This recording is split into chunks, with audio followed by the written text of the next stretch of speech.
आपने देखा कि पिछले 15 साल में एक बड़ी मायूसी हमारे इलाके में थी। जनता कहती थी कि कोई यहाँ पे वाली वारिस ही नहीं है, कोई सुनने वाला ही नहीं है। उनको महसूस ही नहीं होता कि कोई एमएलए पिछले समय में थे या कोई और पॉलिटिशियंस कोई औहदे पे थे।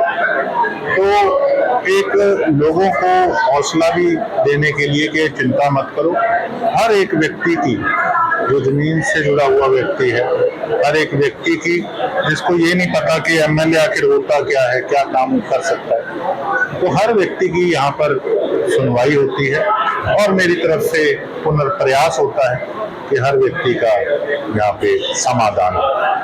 तो पिछले दिनों सीएम साहब आए, प्रशासन की तरफ से लीपापोती की गई, सड़क को बना दिया जाता है, चौक लगा दिया। हालांकि हर साल करोड़ों रुपए आते हैं सड़कों की मरम्मत के लिए, लेकिन जब कोई वीआईपी मूवमेंट होती तभी ये काम होता नहीं था। आमतौर पर सड़कें टूटी रहती है, पानी की व्यवस्था नहीं होती। तो मैं सीएम साहब से बात करूं कि कुछ ऐसे नेता हैं जो हर घराने में जाके जिन्होंने मलाई करने का काम किया, वो जरा साथ हैं, वो केवल अपना विरोध सीधा करने के लिए, अपने स्वार्थ के लिए, जिन्होंने पूर्व मुख्यमंत्री जो थे, जितने भी विधायक या मंत्री रहते हुए उन्होंने सिरसा की जो तब्दील की, उन मुख्यमंत्रियों को भी पुराना कभी अवगत नहीं कराया था।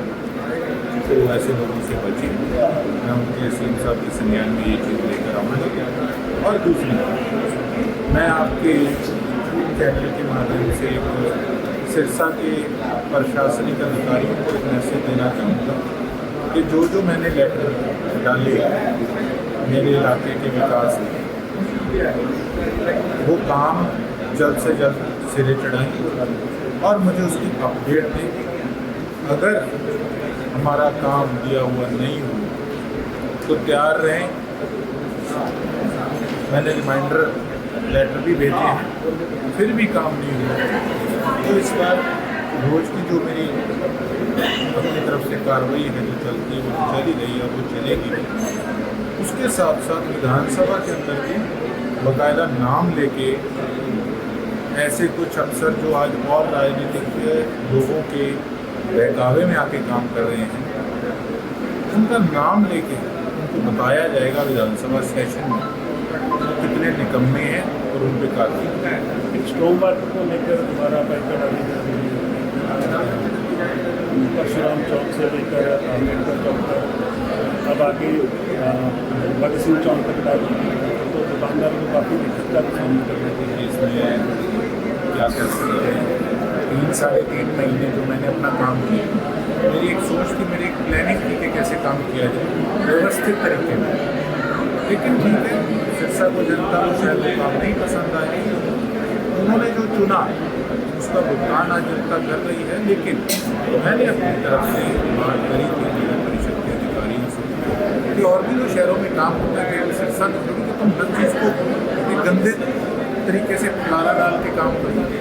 इतनी पाइप डालनी है, डेली क्राल को करके इतनी पाइप डाल के उसके बाद उसको पक्का करके सही ढंग से रातों रात उसकी सड़क भी नहीं करनी।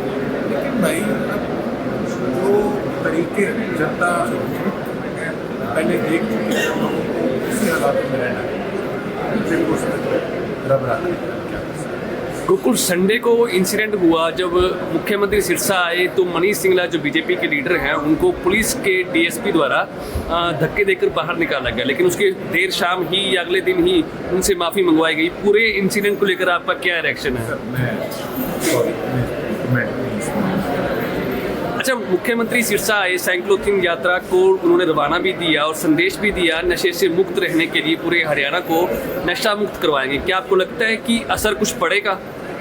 प्रयास करने के मैंने अगर हर गांव के अंदर अपनी वैसे जो ग्रांट होती है मैंने ग्रांट उसमें से अगर मैंने 2 लाख से चले जाने का काम किया, मैंने भी इसी सोच से किया कि नशे को कम किया। जो भी कदम इस दिशा में जो भी रखे जाएंगे, मैं तो समझता हूँ कि वो नशे को खत्म करने के लिए अच्छा स्टेप है। आपको लगता है कि नशा मुक्त केंद्र और खोलने के लिए डॉक्टर से ट्रीटमेंट की सबसे बड़ी दिक्कत तो वो है जो मैंने विधानसभा सेशन के अंदर भी उठाई थी। मेरी ड्रग इंस्पेक्टर से भी मीटिंग हुई, कुछ ऐसे नशीले पदार्थ हैं, कुछ गोलियां हैं जो NDPS में नहीं आती, और जब वो पकड़े जाते हैं साथ के साथ छूट जाते हैं तो उससे उनके हौसले और बुलंद हो जाते हैं।